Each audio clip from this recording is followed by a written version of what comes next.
On August 6, 1945, just after midnight, a B-29 bomber christened the Enola Gay departed Tinian Island, carrying the crew of Special Bombing Mission Number 13.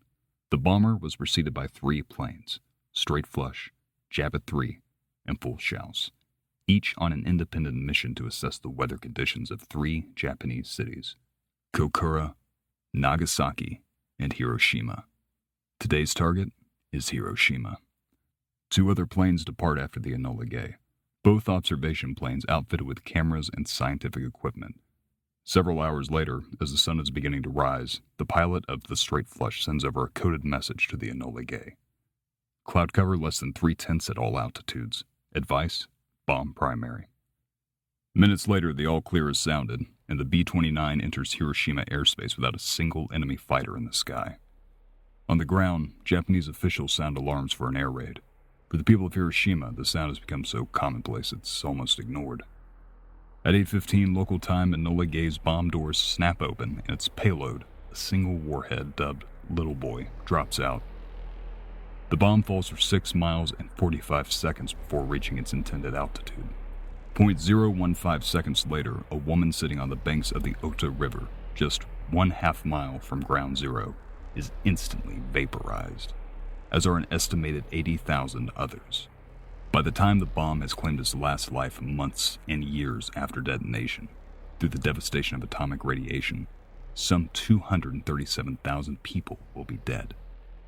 At the time of the bombing, the city of Hiroshima had a population of 280,000 people.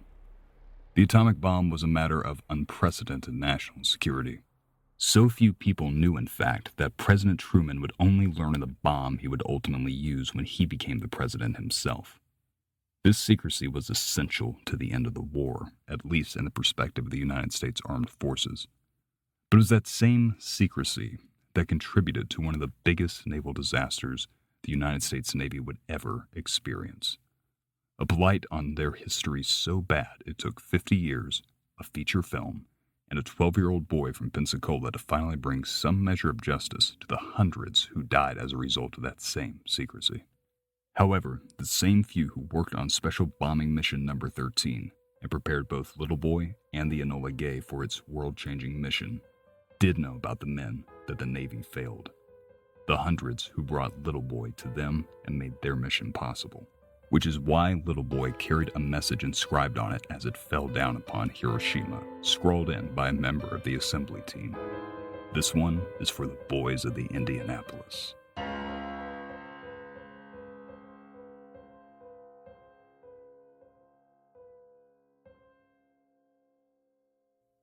The story of the USS Indianapolis is arguably as well buried as it was intended to be.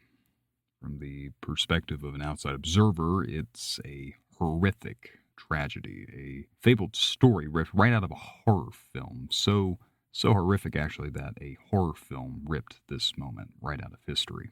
But from a military perspective, the sinking was as inconvenient as a military disaster could be. It was summer of 1945, after a long, brutal, indescribably horrific World War, the second one in the minds of many at the time. The Allied powers were seeking a decisive end to that war. You probably know the story. In April of 1945, Nazi rule ended in Germany, fascist rule ended in Italy, but the East was still brewing with plenty of conflict, and there were legendary battles to be had in the East. In America, you doubtlessly know of the battles of Iwo Jima and Midway, which were as captivating as they were terrifying for the men who were there. And as America and the other Allied powers crept closer to mainland Japan, the fighting turned more brutal by each island and every inch they fought. The Japanese military turned to increasingly desperate tactics, including kamikaze planes, kite and suicide torpedoes, and, of course, the banzai charges. And it wasn't just the Japanese military, but also Japanese civilians that were growing more desperate. American soldiers passed around tales of civilians fighting with rusty rifles and entire families that had thrown themselves off of the cliffs in Okinawa.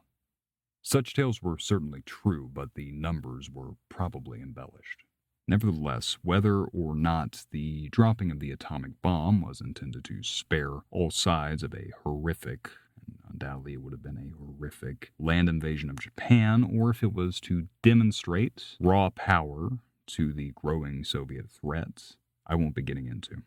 I'm only going to get into what pertains to our story today, that of the USS Indianapolis. In the United States, the infamous Manhattan Project reached its climax in the desert scrublands just 35 miles outside of Alamogordo, New Mexico, when the first atomic explosion became a reality with the Trinity test. Coming off the success of that test, the United States had enough nuclear material to immediately produce 2 bombs. After confirming the success of the Trinity test, the United States was very interested in using these weapons. The USS Indianapolis was tasked with delivering the bomb. Once a state-of-the-art heavy cruiser, was now well past its prime by July of 1945, but nevertheless completed its mission and completed it in hours, not days, but hours after the Trinity test, setting a new speed record to Pearl Harbor on its way to the island of Tinian. The Indianapolis would set sail, the essential components of what would become Little Boy, as well as half of the fissile uranium in the world, as it traveled approximately 29 knots an hour, or the non-nautical amongst us, that's 30 miles per hour. The ship arrived in Tinian and unloaded its cargo without incident, before setting sail for the Philippines, where it was expected to prepare for the coming invasion of Japan, scheduled for later that fall. Sailing unaccompanied in submarine-filled waters, the USS Indianapolis sank the very night it set sail. However, the secrecy of their mission, as well as a complex blunder of U.S. naval protocol, resulted in them not being marked absent for over 4 days. Of the nearly 1,200 men that were on board when it sunk, only a little under 900 survived that sinking, floating in the vast Pacific Ocean, waiting for a rescue, waiting for anyone at all. But as I said, over 4 days would pass before the United States would put things together, and by the time that help did come, only 317 men were saved. The rest died in terrible ways, from hypothermia to exhaustion, from the injuries they suffered during the sinking, like broken bones or burns. They died of exposure, drowning, and of course, what the sinking is really known for, thanks to Hollywood, shark attack. Picked off one by one, the white-tipped sharks of the Pacific began to take the dead and the living. The fatality estimates range from a few dozen to 150, but the number doesn't really matter in the end, because it was the worst shark attack in human history, either before or since.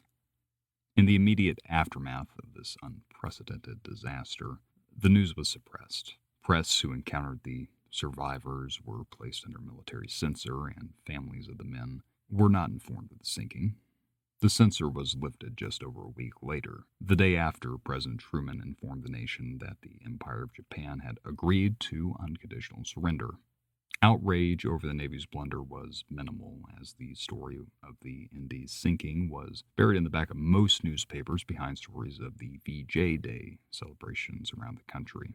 But about 3 months later, outrage did once again bubble to the surface when the captain of the USS Indianapolis, Charles Butler McVeigh, was the first, and so far the only captain ever to be court-martialed for the loss of a ship as the result of enemy action. Somewhat famously, the Japanese commander who sunk his ship was called to testify before Congress, and even he agreed that the captain should have been exonerated. But nevertheless, time moves on, and very few remembered the Indianapolis, save for the families of the men on board, as well as the survivors themselves, who would hold reunions in the city of Indianapolis. Decades later, in the 1970s, a new book came out, one about a small seaside town and the great white shark that terrorized the tourists there. Even before its release in February of 1974, the entertainment industry knew that Jaws, the premiere book from the soon-to-be famous novelist Peter Benchley, was going to be a hit. Producers flocked to purchase the film rights after reading advance copies. As production got underway, they selected a relatively unknown director, a young man in his mid-20s, fresh off the success of the TV film Duel. And that's how a young Steven Spielberg directed Jaws, the highest-grossing film of all time upon its release. The adaptation from book to screen would challenge the writers of the script, who needed to trim down subplots and make the feature film more accessible and dramatic. And so they found inspiration in the tales of a shark hunter. If you've ever seen the movie, you'll doubtlessly remember the relentless and unhinged shark hunter Captain Quint. In the third act, as the men are sitting around drinking and sharing stories about their scars, Police Chief Brody asks Captain Quint about his tattoo, a tattoo of the USS Indianapolis. Quint's description of his survival of the sinking is haunting, and aside from a few issues with his numbers that he quotes, the character is otherwise dead on as he describes the horror that the men of the Indianapolis went on to suffer when they went into the sea.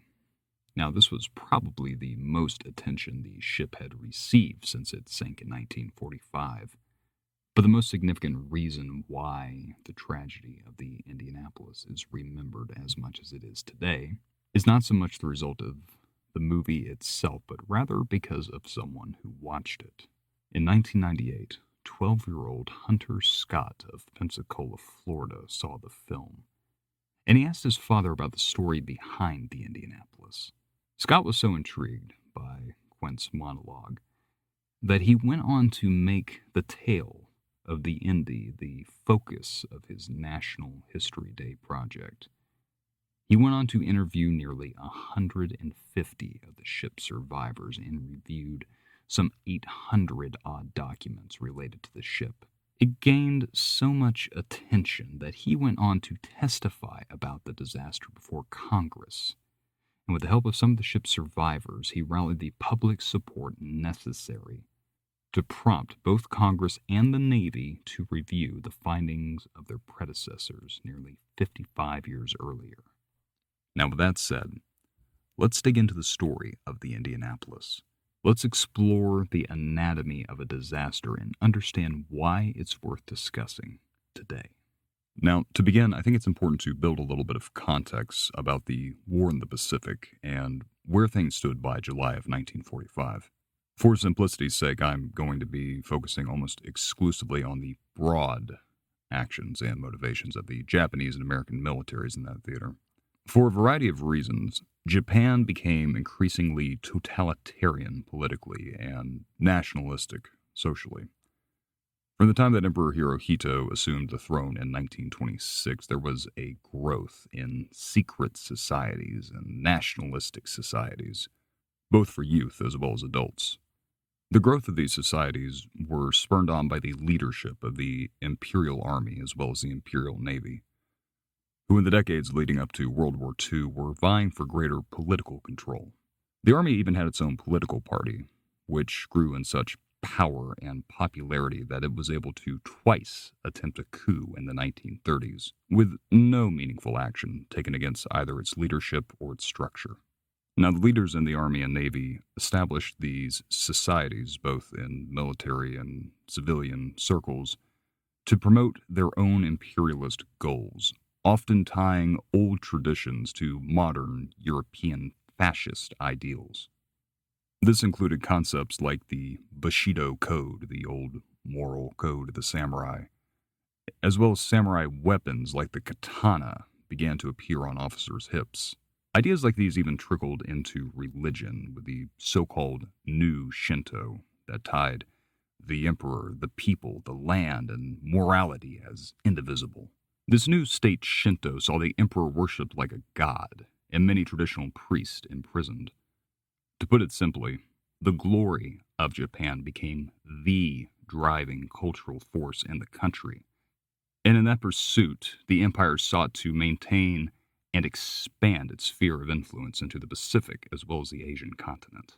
But Japan is not a resource-rich land, at least not insofar as its imperialist goals were at the time, As the Depression set in, Japan needed more raw materials to grow its economy and empire. The Army and Navy were rival factions, each with their own vision of what an imperial Japan should look like politically as well as militarily. And so each sought to solve the resource problem in their own ways.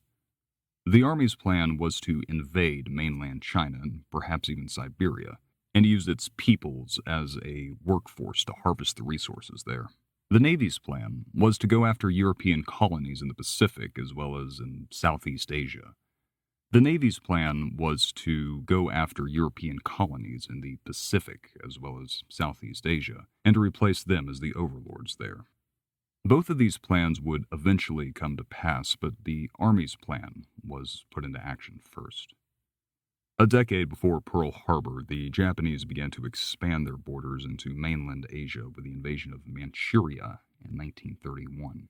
Ostensibly, the invasion was launched to liberate the ethnic Manchus there from oppression by the Chinese, but in reality was little more than an excuse to exploit the land's natural resources so that the empire could continue its expansion efforts. Japan took Manchuria with little resistance and set up a puppet government, as it would go on to do across other Southeast Asian territories. But Japan invaded China proper in 1937 in what was known as the Second Sino-Japanese War. Now, at the time, the Republic of China was trying to pursue a policy of appeasement with Japan, as it was locked into a bloody civil war with communist elements within its own borders. When the Japanese invasion began, it essentially created a three-way conflict. Eventually, though, the communist and the nationalist formed an uneasy truce that would remain for the rest of the war. As the war in China unfolded, Europe and the United States watched Japan's expansionism very carefully. They did so especially when Japan joined the Tripartite Pact with Italy and Germany in 1938, forming what we know as the Axis powers. When the Germans swept over Western Europe, the Dutch, British, French, and Australians braced their colonies for attack, but initially saw none. Now this is where the Imperial Navy's plan came into place. Its commanders intended to sweep south with blitzkrieg speed into Indochina and the Pacific Islands. But as they drew up their war plans, they determined that America would be the biggest obstacle to that goal. For though the United States was still at this point a neutral party in the war, it was close allies with Britain and France with the Lend-Lease program, but also had the most considerable naval power between the three in the Pacific. Horrified by the images coming out of China, the United States placed an oil embargo on Japan in 1941, pending their unconditional withdrawal from China. Without a steady supply of oil, the empire's expansion would be dead in the water, and so they chose to deal an unexpected knockout blow to the United States. That blow came in December 7th of 1941, when 6 Japanese carriers launched bombers and torpedo planes against the naval base at Pearl Harbor. Their plan was to destroy as many naval assets as possible, and on that day they destroyed or otherwise incapacitated 18 ships, including 8 battleships. They also destroyed 188 planes and killed 2,400 servicemen and civilians. But what they had really hoped to hit that day was the Pacific Fleet's aircraft carriers that were due to arrive in Pearl on December 6. But alas, they were delayed by poor weather. Nevertheless, within hours of the attack at Pearl Harbor, the Japanese Army and Navy launched simultaneous attacks against American forces in Guam, Wake Island, and the Philippines, as well as British forces in Hong Kong, Singapore, and Malaya. They also invaded Thailand, turning into a puppet state within hours. Less than a month later, they invaded the Dutch East Indies, Papua New Guinea, the Solomon Islands, the islands of Bali, and Timor. Within 3 months, the Empire of Japan had swelled across East Asia and much of the Pacific. Their naval command knew that they would not be able to hold this territory unless the U.S. Navy was decisively defeated. And so Admiral Yamamoto massed carrier divisions at Midway Atoll, just 1,100 miles from Hawaii, and dared the Americans to meet him. By May of 1942, the Americans had regrouped and devised strategies to move forward. To keep the Japanese from advancing, their navy, particularly their carriers, had to be decisively destroyed. And so the Battle of Midway commenced on June 4th, and over the course of the next 3 days, 3 American carrier groups did battle with 4 Japanese carriers, which resulted in a U.S. victory, having lost one carrier while the Japanese lost all four, resulting in a total rout. However, the real turning point would come at Guadalcanal. The Japanese were determined to maintain a defensive perimeter in the Pacific, and they decided to make a stand, whatever the cost, on that island. The United States Navy massed on the island and landed Marines, resulting in vicious fighting both on the land as well as the sea. The fight went on for 6 grueling months until February of 1943, when the fight to hold the island just became too costly for the Japanese, and so they withdrew. This defeat would put Japan on the defensive for the rest of the war. The beginning of the end would come a year later when the United States took control of the Marianas Islands. This was significant because it effectively cut off the main Japanese convoy routes used to supply its island forces, and it gave the United States a strategic base to launch bombing campaigns against the Japanese mainland. It's here where the management of the U.S.'s Pacific forces would get political. The two main players were General Douglas MacArthur, commander of the United States Army Forces of the East, and Admiral Nimitz, commander-in-chief of the United States Pacific Fleet. MacArthur's island-hopping strategy would see the Army, which was of course reliant upon naval ships, retaking the Philippines before taking back other islands all the way along the Pacific coast. Nimitz saw this as a needless waste of life and resources, and so his strategy was to bypass the big islands and instead liberate Taiwan to launch an invasion of the Japanese mainland. President Roosevelt compromised by giving the men their own theaters of combat, but the resulting power struggle would go on to create communication problems, such that would sow the seeds for the fate of the Indianapolis. Now, the Indianapolis was actually of some celebrity, both before and during the war. Constructed in 1932, it was one of only 2 Portland-class heavy cruisers, the other being the aptly named USS Portland. These ships were longer and lighter than previous cruisers. As Doug Stanton put it in his 2001 book, In Harm's Way, a fantastic book about the USS Indianapolis, the ship weighed about as much as a 10-story office building.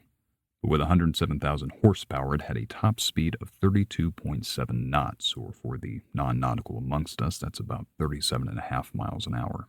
However, this speed did come with the cost of armor, as it had between 3 to 4 inches of steel on its midships, compared to the average 13 for a battleship, while its deck only had 2. From bow to rudder, it was nearly the size of 2 football fields at 610 feet. And from the waterline of her bone-white hull to the top of her antenna, she stood at nearly 133 feet tall. The Indianapolis was bigger and better armed than destroyers, which use sonar gear to hunt submarines and keep the waters safe for ships like the Indianapolis. As a cruiser, its purpose was to direct anti-aircraft fire at enemy planes attacking naval formations, as well as to shell enemy land positions during amphibious assaults. The Indianapolis carried 4 different kinds of guns. There were 9 of the 8-inchers on 3 turrets. Those were capable of lobbing 250-pound shells up to 18 miles. If all 9 barrels of the ship's 8-inch guns were fired simultaneously, the recoil could turn the ship over. There was actually an account of a sailor standing too close to one of these guns when it went off, and it ripped the shirt off of his back. Apparently it took weeks for his hearing to return. Next, there were the 5-inch guns, which shot barrages of flak that could take out both airplanes as well as gun emplacements or pillboxes up to 8 miles from shore. These were capable of shooting 500 rounds of ammunition in 6 minutes flat. The bigger of the guns could be operated by tracking devices called fire control directors, but could also be maneuvered by hand with a crew of about 20 men. Now, when it came to the layout of the ship, there were 4 bridges that stood about 45 feet above the deck, and underneath these bridges were what's called officer country, the quarters of the officers. Nearby this was Radio Shack 1, where men sat in a 10-foot room typing minute-by-minute messages from Pacific commands. Behind the second smokestack was Radio Room 2, which was normally unoccupied, but its transmitters were kept warmed up just in case the number 1 room got knocked out in an attack. The lower decks held 25 compartments where 1,100-odd crewmen bunked. These compartments were connected by narrow passageways, just big enough for two men to pass by one another while brushing shoulders, and the bunks were stacked quite literally from floor to ceiling. Moving aft, the ship had a mess hall complete with a ice cream stand, which was next to a post office. And walking past the post office, you would come to the dental office, as well as the sick bay. And even further was the library, which included a photo lab for developing photographs taken by the ship's recon planes. Yes, on deck, on either side of the ship, there were catapults to launch these planes. There were 2 engine rooms, located fore and aft to one another, so that if one blew up, there would always be one in reserve. Also fore and aft to one another were 100-foot observation towers that were connected by telephone to the bridge. Positioned strategically around the ship were stacks of life rafts, 4 high, along with floater nets. There was enough life-saving equipment aboard to handle 1,500 men. Life vests were stored in hanging bags tacked along the bulkhead running the length of the ship, and every man had one next to his bunk. In fact, on the day the Indianapolis set sail from San Francisco with the bomb, it was carrying nearly 2,500 life vests because of a clerical error that gave it a double order. So that's something of a bird's eye view of the ship's specifications. Now with that, let's take a look at the ship's record. I said before it was a ship of some celebrity. And that's because upon its construction in 1932, it was chosen by President Roosevelt to be his ship of state. It was from the Indianapolis that he would stand smoking a cigar as he reviewed America's naval fleet. It was also on the Indianapolis that he would travel to South America. In 1936, as war raged in Spain, China, and Ethiopia, the United States called for a meeting of the Pan-American nations to come together and discuss peaceful policies to settle differences, rather than to fall in the kind of bloodshed that was being seen across the other continents. This meeting of the nations was held in Buenos Aires, and President Roosevelt attended in person. While in South America, the Indianapolis next sailed to Rio de Janeiro, so that President Roosevelt could meet with the Brazilian president. And before its return to America, the ship engaged in war exercises off of the coast of Chile, becoming the flagship of the Navy's scouting fleet. It took about a decade after the ship was constructed before it finally saw action. By 1942, it was no longer a state-of-the-art ship. The newer cruiser classes that had been commissioned in the lead-up to World War II were better armed and better armored. Nevertheless, it was still a beloved ship. And so it won its first battle star during the Battle of the Coral Sea in 1942. And after seeing more action in the Aleutian Islands, it was made the flagship of the 5th Fleet, commanded by Admiral Raymond Spruance for the next 2 years. Spruance served under Chester Nimitz, and the ship's fate would later be inexplicably tied to him. But it was while under Spruance that the Indy saw fierce fighting as it bombarded beaches, evaded submarines, and shot down Japanese aircraft in the New Guinea campaign and the Battle of the Philippine Sea.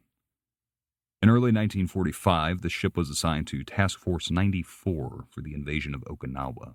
While engaged in pre-invasion bombardment, it suffered a near-fatal kamikaze attack. A fighter managed to drop a bomb straight through the ship's decks before it exploded in the water underneath. The incident killed 9 men and wounded 24 others, not to mention badly damaging the ship's water condensers, which created the steam necessary to power the ship's 4 turbine engines. Nevertheless, on its own power, the ship was able to limp back to Mare Island in San Francisco for repairs. While the Indianapolis was undergoing repairs at Mare Island, the ship's captain, Charles Butler McVeigh, was called into a meeting in which he was informed that the ship was to take aboard a secret project and depart early for an unknown location in the Pacific. Captain McVeigh was uneasy about doing this, as the ship was due for another 6 weeks' worth of repairs, and the ship's condensers were nowhere near operational capacity. Things were so bad that the men aboard were forbidden from using the drinking fountains, and were likewise showering with seawater. In addition to that, 250 of the crewmen, including 35 of the Indy's 80 officers, were brand new to the ship. Some of these men were less than 2 weeks out of boot camp.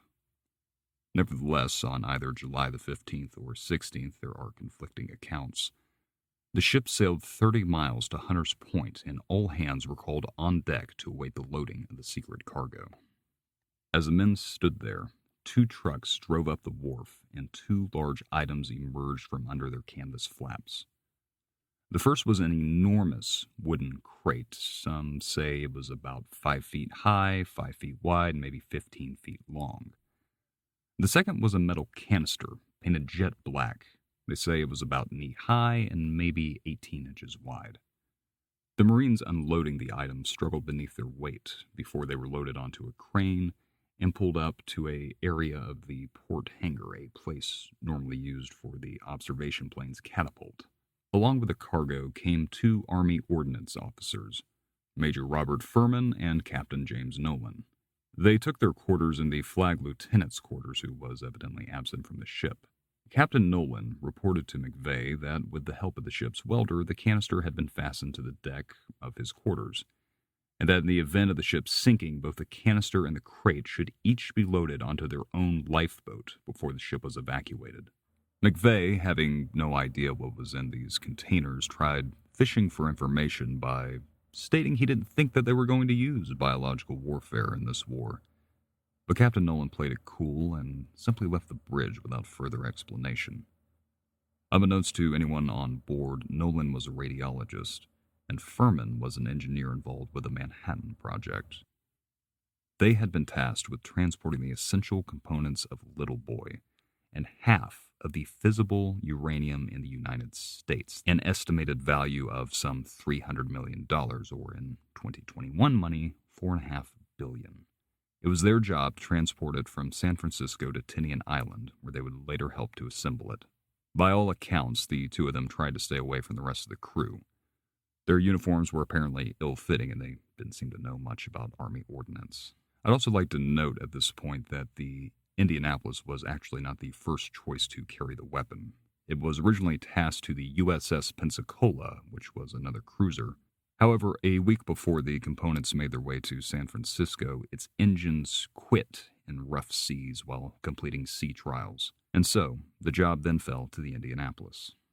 On July 16th, the ship began to sail out of the harbor. At the last minute, 100 extra men were loaded onto the ship, evidently needing to be taxied to Hawaii. Apart from that, though, Captain McVeigh didn't know where he was going to sail next. At 6:30 a.m., just as the Indy was leaving to begin its journey to Pearl Harbor, it was unexpectedly given an order to halt.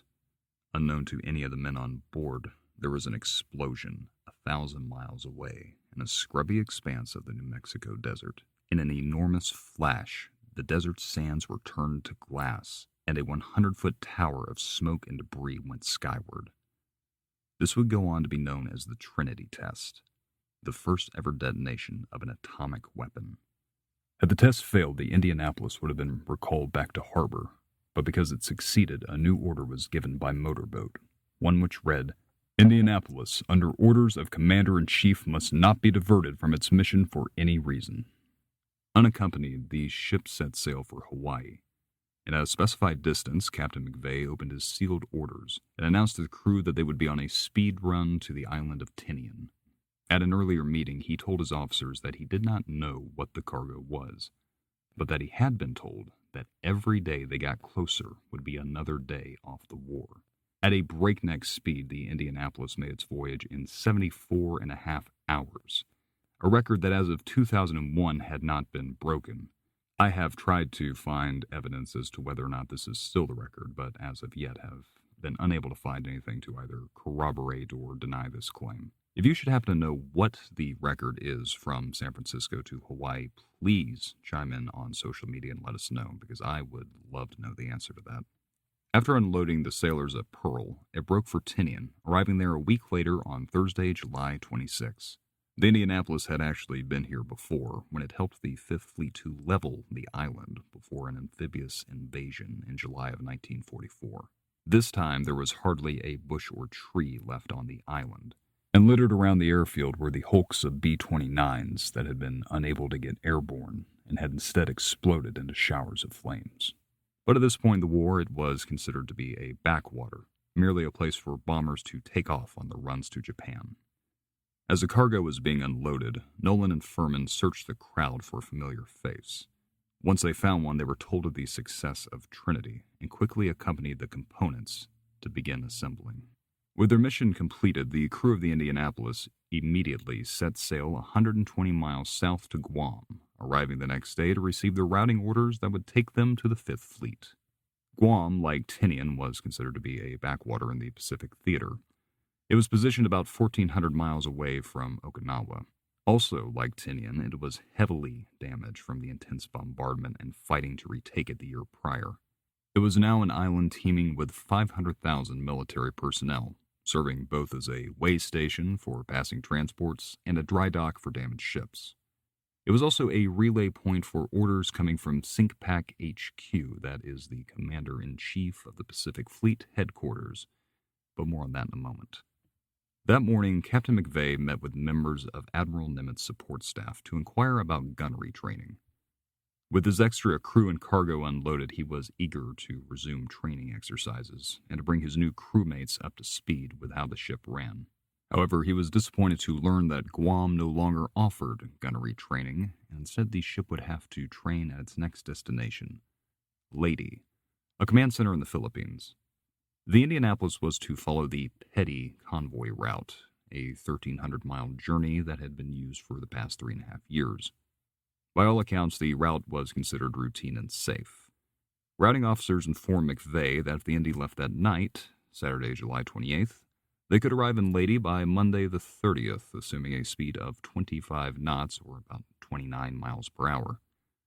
However, McVeigh was concerned about how they had pushed the ship's engines in its breakneck race to Tinian, and he didn't want to put any unnecessary strain on them. So instead it was decided that they would travel at the slower speed of 15.7 knots and arrive Tuesday morning. Before we continue, I think it's important to discuss the state of the military's communications in the Pacific at this point in the war. Speaking broadly, directives were issued by SINK-PAC, stationed in Pearl Harbor. And from there, the coded messages would be sent out, ready to be received by radio officers, who remained on alert day and night at various relay stations across the ocean.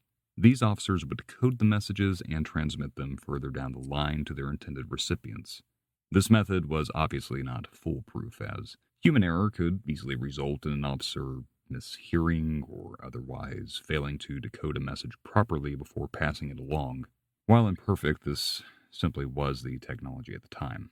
Now, as I mentioned before, there was something of a power struggle ensuing between the theater's lead commanders, General MacArthur and Admiral Nimitz. In addition to MacArthur's command of the Pacific Army forces, he also had command of the Navy's 17th Fleet. MacArthur wanted to merge the fleet with the Army to give him better control over executing his island-hopping strategy. Nimitz, however, wanted the fleet to remain autonomous, creating political friction amongst the ranks that affected everything from the movement of ships to the relaying of messages. And it was that latter aspect that would go on to hinder the Indianapolis directly. According to the planned itinerary, the Indy was to sail the 1,300 miles along the Petty route to Leyte, making its journey in just under 3 days. While at Leyte, McVeigh would report to Rear Admiral Lynd McCormick for 17 days of repairs and training, before traveling north to Okinawa to join up with Task Force 95 for the invasion of Japan, anticipated later that autumn. While at Leyte, McVeigh would report to Rear Admiral Lynd McCormick, where he would engage in 17 days of repairs and training. Next, he would travel north to Okinawa, where the ship would join up with Task Force 95 for the invasion of Japan that was anticipated to come later that autumn. Now, 8 copies of this order was sent out by SINK-PAC. However, McCormick's staff did not properly decode the message. His radio man decoded the addressee of the message incorrectly, and so he never decoded the body of the message. Those that did receive the message were told of the Indianapolis's route, but not when it was to arrive. That was shared in a second message. That second message went out just before the Indianapolis disembarked from Guam, and was properly received by Admiral McCormick's staff. However, since he did not receive the first message, he did not know why the ship was reporting to him. As the famous flagship of the Fifth Fleet, he assumed that the Indianapolis would be redirected once it made it to Leyte and divert course, likely without ever making landfall. Its arrival, therefore, was a non-issue to him. Meanwhile, in Okinawa, Admiral Oldendorf had received the first message stating that the Indianapolis would stop in Leyte before traveling north to report to him. However, he didn't receive the second message, giving the date when it was to arrive.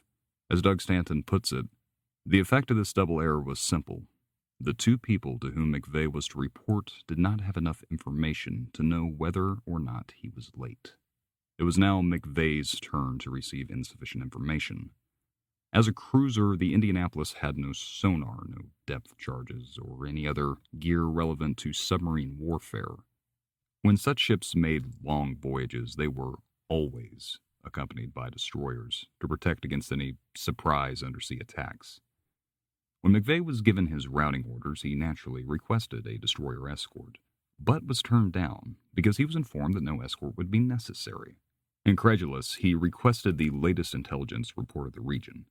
The report stated that recently there had been 3 sightings of submarines, but 2 of these 3 sightings were unconfirmed to be enemy subs. As a result, he was recommended simply to sail in a zigzag pattern during the day and use his discretion by night.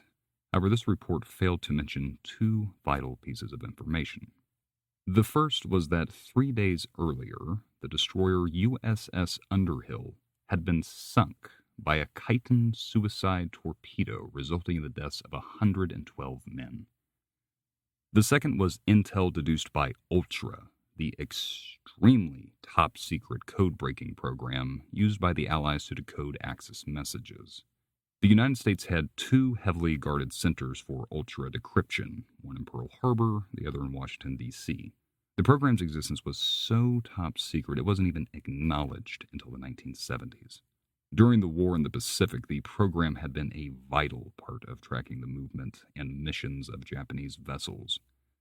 It had been used by the Americans to annihilate Japanese forces during the Battle of Midway.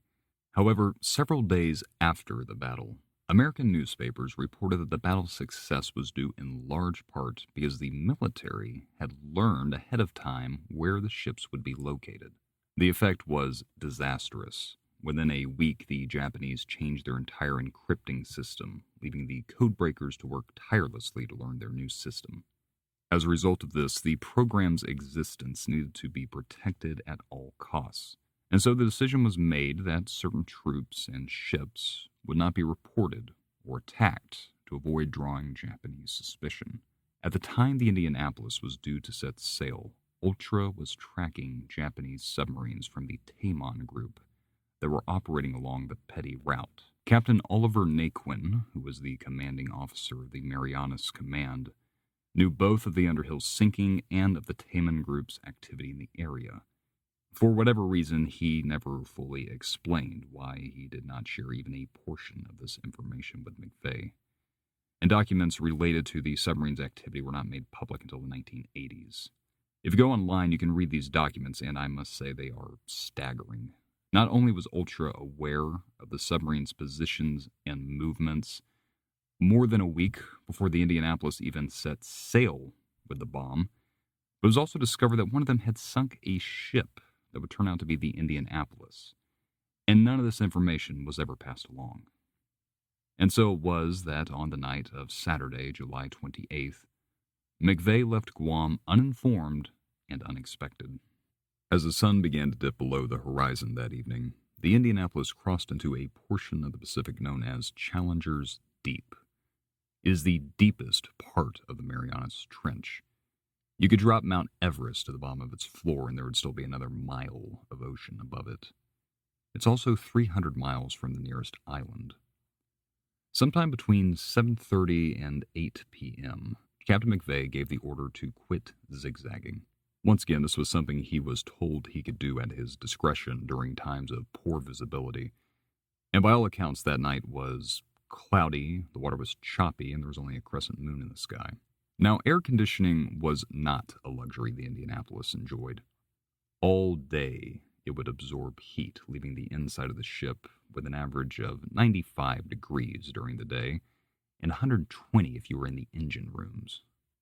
The crew quarters would still be pretty hot at night, and as a result, many of them regularly chose to sleep on deck.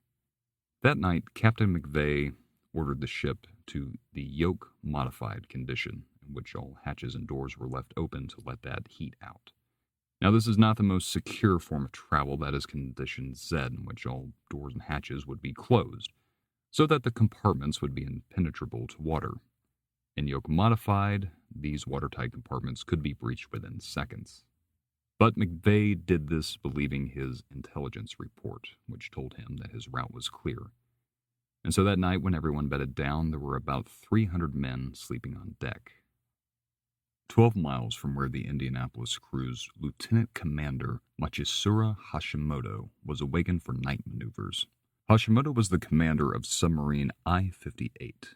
The ship was 356 feet long, carried a seaplane, and could cruise 21,000 miles before refueling. In addition to its 19 torpedoes, it also had 6 Chiton suicide torpedoes. Chitons looked like miniature submarines. They were 46 feet long, had a range of 27 miles, and could travel at a speed of 20 knots. Once a Chiton was fired, there was no recovering it. There was no escape for its pilot. They would simply drift into the darkening water until they reached crush depth. At this point in the war, Hashimoto had failed to sink a single ship, and his impression was that Japan's defeat was imminent. So zealous was he that he built a Shinto shrine and prayed to it daily that he might sink something. At 11 p.m. that evening, he ordered the crew to their night action stations. Just a few minutes later, a petty officer informed him that he could hear dishes clinking about 12.5 miles away. As he began to creep towards the Indy, he ordered 6 torpedo compartments loaded with a Chiton on standby. This was a tense time because every minute that passed by would give greater distance, thereby altering his firing plan. But he kept on, creeping towards the ship at about 3 knots. As I-58 approached the Indianapolis, Hashimoto studied a book of American silhouettes. At first he was worried that it was a destroyer hunting for them, but after repositioning, he saw the Indianapolis for what it was. At 12:04 a.m., the submarine positioned itself and fired its first torpedo. These torpedoes had magnetic heads. They carried 1,200 pounds of explosives, enough to wipe out a city block. It also traveled much faster than any ship at 48 knots. Hashimoto launched 6 of these in a widening fan at 3-second intervals. In less than a minute, 2 of them made contact with the Indy. The first torpedo hit the forward starboard side, that is the right side for the non-nautical amongst us, and blew 65 feet of the bow skyward. Men were thrown as many as 15 feet into the air. The second one hit at midship. It hit the gas tank containing more than 3,500 gallons of high-octane aviation fuel. This fuel incinerated everything in its path, and according to survivors, the first chimney looked like a volcano spewing out several hundred feet of fire into the air and all over the deck. That second torpedo had also pierced the 4 inches of steel below the bridge in what was known as officers' country, blowing apart the first engine room, as well as the powder magazine for the 8-inch guns. The explosion was so great from the torpedoes, it actually whipped the ship onto a new course entirely. The engines kept the ship moving at about 17 knots, and with the bow gone, it drank in seawater by the ton. By 12:06 a.m., the ship was nearly in half. Everything forward of the first smokestack was struggling for life, while everything aft was nearly untouched. However, within minutes, flames were whipping through those compartments as the ship began to list. All communications and electrical power were dead. It was impossible to talk to the engine rooms.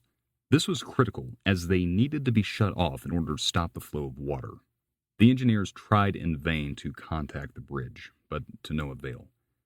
Believing themselves to be torpedoed and therefore still in danger of yet more torpedoes, they made the decision to keep the engines running to try to evade the enemy's submarine.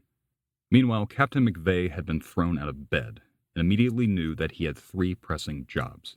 He had to assess the damage, take care of it, and engage the enemy.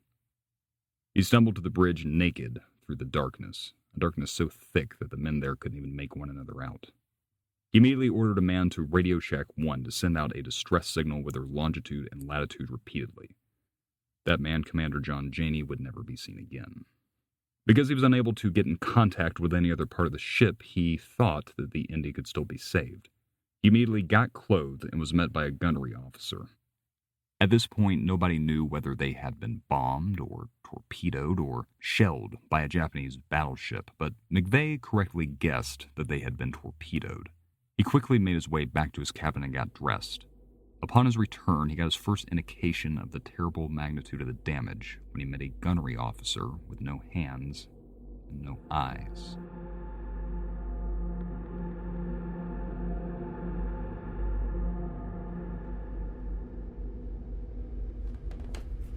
You check your watch again. It's 11:59 p.m. Leaning against the bulkhead in the boiler room, you're antsy for the next guy to relieve you from fire watch.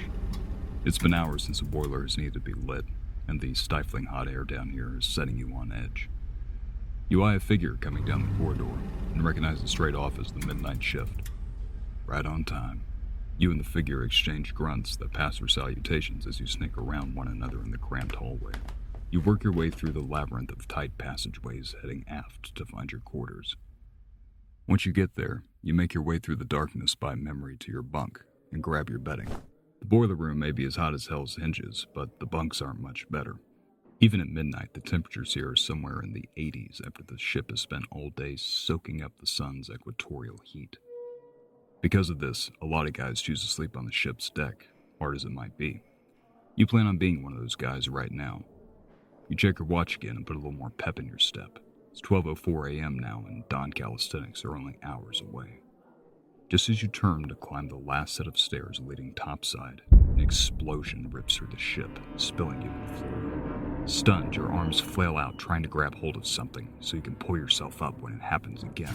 The ship shakes violently and roars, resounding with intensity through the hallways the sound of smaller but still very large explosions. In the daze of your ringing ears and starstruck vision, nothing makes sense. Until suddenly, with sober and horrifying clarity, it does. You were attacked. You're being attacked right now. Were those bombs or torpedoes? It doesn't matter. You have to get to your battle station. You have to get topside. You leap up the stairwell and thrust yourself on deck when you're stopped dead in your tracks by the terrible magnitude of the damage. There's fire everywhere you look. It's pouring out of seams in the splintered deck and appears to be raining down from the sky. Slowly you walk out a little ways and look up behind you. The number 1 smokestack is billowing out fire and sending it flying through the night, like some great and terrible volcano. The smaller explosions make sense now. It's the ordnance and fuel exploding in their storerooms below you. Water. Dear God, we've got to get water on this right now. By the light of the crimson glows around you, you get your bearings and make your way through the acrid, smoke-ridden air to the nearest water hose. There's a sailor standing nearby, naked, save for his skivvies, standing in slack-jawed horror at the carnage around him. Hey, we've got to get some water on that. Barely able to hear yourself through the ringing in your ears. You turn and begin to unwrap the hose on the wall as your shipmate slowly walks to the plug. You get as close as you can to a patch of burning flames pouring from the shattered deck. Brace yourself and yell, "Throw it!" Seconds go by and nothing happens. You whip around and yell again, "Throw it!" "It's all the way," the boy cries back. Damn, no water pressure. It must have knocked out the pumps. It's then that you notice you're leaning. In fact, everything's leaning starboard. The ship is listing maybe as much as 15 degrees. You drop the hose and begin to head forward. There's no water pressure, and there's probably no power since no one is giving orders over the PA. You decide you need to get to the bridge.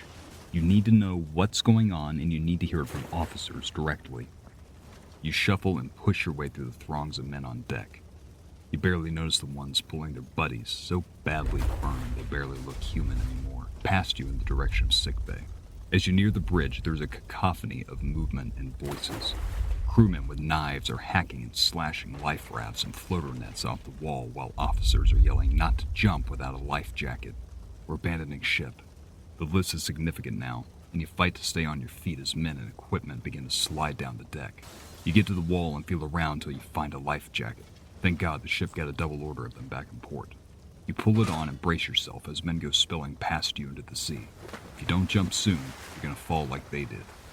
You scan the water but can barely see anything in the darkness. If you fall wrong, you'll land on a guy's head, maybe killing both of you in the process. There's a sudden crash down the deck and you see a guy screaming, pinned by one of the whaleboats. It's now or never.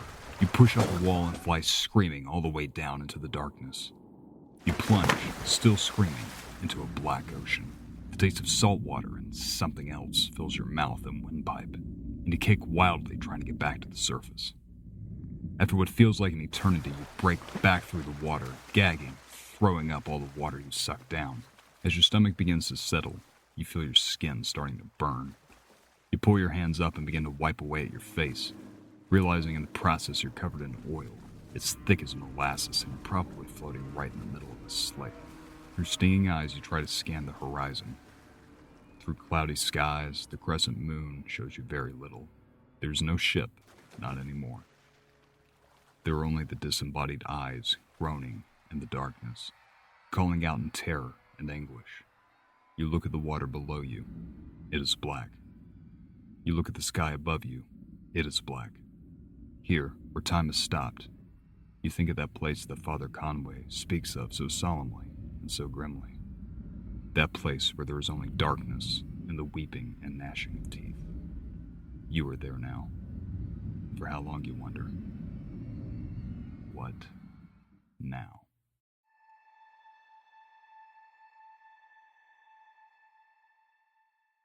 On bridge, Captain McVeigh wasn't sure why things were going so bad so quickly. And he was worried about abandoning the ship prematurely, because if he did so while it was salvageable, he could be court-martialed. Eventually, though, his second-in-command, Joseph Flynn, told him that the Indianapolis was hopelessly flooded and suggested abandoning ship. McVeigh deferred to his judgment and gave the order just 8 minutes after the torpedoes struck. With its bow gone, the remaining 150 feet of deck was threatening to blow off against the sheer force of the oncoming water, and it began to groan as machinery and other equipment began to give way in the compartments below deck. Since there was no PA, Captain McVeigh had to shout at the men below deck to abandon ship, which they did post-haste. Amazingly, the ship's bugler thought that he personally was being commanded to abandon the ship, which he did without sounding the bugle, just leading to more confusion. Now, in theory, abandoning the ship was supposed to be an orderly affair, in which life rafts and motorboats would be dropped down into the water with rope ladders lowered so that men could board. Each raft could hold about 22 men, and was outfitted with survival gear such as first aid kits, signaling devices, as well as food provisions and beakers of fresh water. By contrast, there was no order on the Indianapolis that night, just chaos. In boot camp, the men had been told to jump off the high side of the ship. Just below the bridge, there were about 400 men crowding the rail. A lieutenant who hadn't heard the order to abandon ship was shouting for the men not to jump, though they ignored him and leapt the 80 feet down into the water. These men were jumping on the port side or left side. Of the 35 life rafts, only 12 made it off, and of these, very few of them carried the specified provisions. Some were so inadequately prepared that their water kegs had not even been filled. Compounding this problem was that many of the survival chests had not been loaded.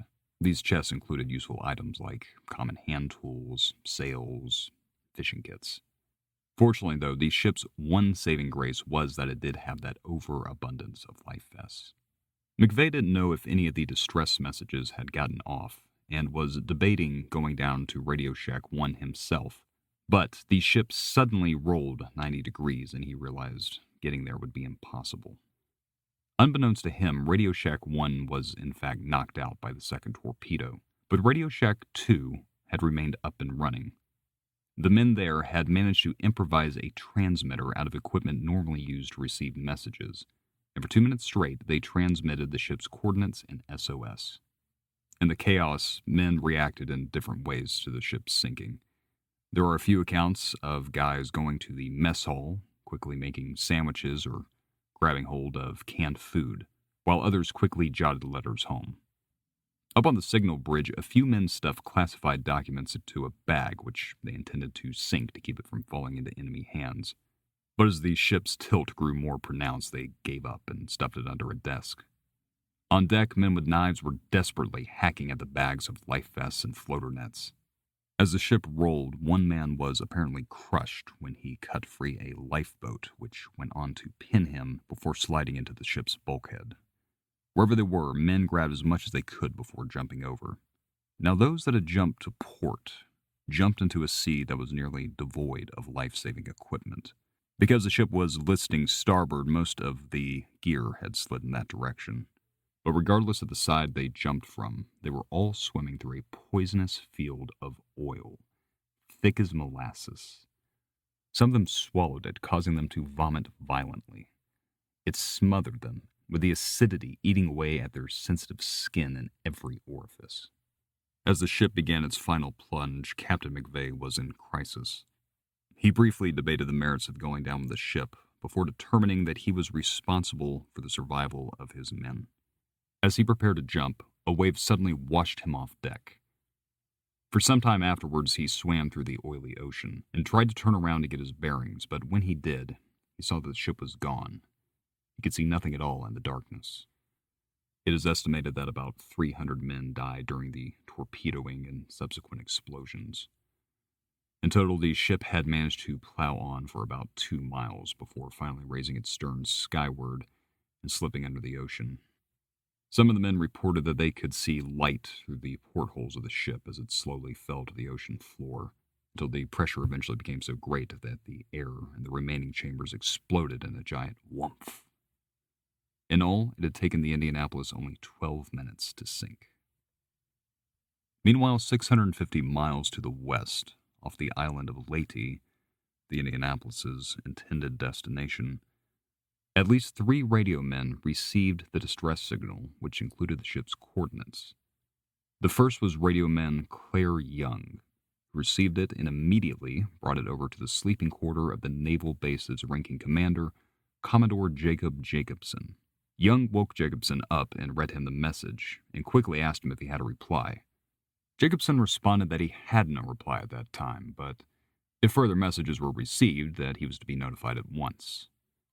I have seen it alleged, though I have not seen anything to corroborate, that Jacobson was drunk that evening. Regardless, a very confused Young returned to his post. In the days that followed, Young would notice the Indianapolis's empty berth in the harbor and wonder if any of the base's commanders had followed up with the SOS message. The second radio man to receive the message was Donald Allen. He was the jeep driver for Commodore Norman Gillette, commander of the Philippine Sea Frontier. At the time, Gillette was busy playing bridge, and so Allen reported the ship's coordinates to another officer, who immediately dispatched 2 tugboats in their direction. However, the next morning, upon hearing that the tugs had been dispatched without his authority, Gillette recalled them back to Leyte. In all, they had completed 7 hours of what would have been a 21-hour cruise. And yet a third message was received aboard a landing craft in the harbor. Its crew attempted in vain to follow up with the Indy, and when no response was received, the message was passed through channels up the chain of command, but no one followed up to verify the authenticity of the message.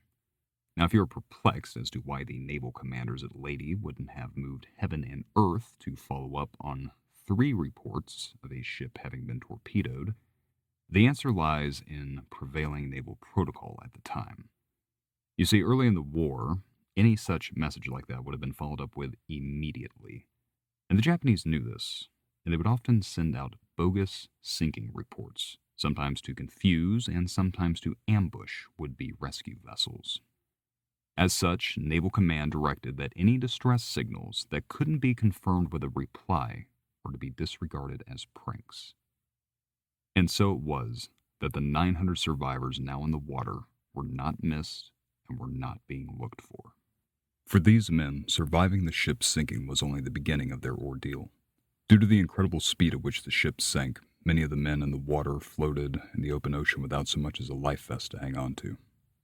Keep in mind that in the time you've spent listening to this, the USS Indianapolis would have sunk 5 times over. Out here, lost at sea and with no land for hundreds of miles, the surviving men of the USS Indianapolis found themselves utterly alone. Facing exposure, dehydration, hypothermia, starvation, it would be days before any hope of rescue came. And tragically, they were not as alone as they thought. Because in the open ocean, there's more than exposure that can kill you. There were, of course, the sharks to worry about. .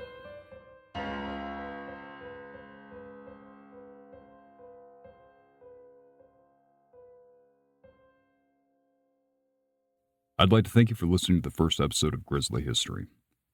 We'll be finishing the story of the USS Indianapolis in the next episode, but I can tell you already there was quite a bit that we left out of these episodes for the sake of brevity. I'd like to dive deeper into this story, to explore some of the details that we didn't include as well as eyewitness accounts. I'd also like to spend some time answering any questions and clarifying any information we've covered so far. If you would be interested in that sort of thing, please let us know. If there's significant interest, I'd love to release bonus content and interviews to ensure we've covered all sides of the story. And if you've enjoyed what you've heard thus far, please consider following the show wherever you get your podcast, interacting with us on social media, and leaving a review on Apple Podcasts. Remember, your early support now will help us to shape Grisly History into what it becomes. Grisly History is hosted by myself, Graham Parker, and produced by Michael Ruiz. For more information on the show, as well as links to our various platforms, please visit our website, grizzlyhistory.com. And should you need a voiceover talent, I am available and would love to get in touch with you. Please reach out to my email address, graham@grizzlyhistory.com, and I'd be happy to talk to you about your upcoming project. Again, that is graham@grizzlyhistory.com. Thank you again, and please stay tuned, as Michael and I are very excited to bring you part 2 of Anatomy of a Disaster, Lost at Sea.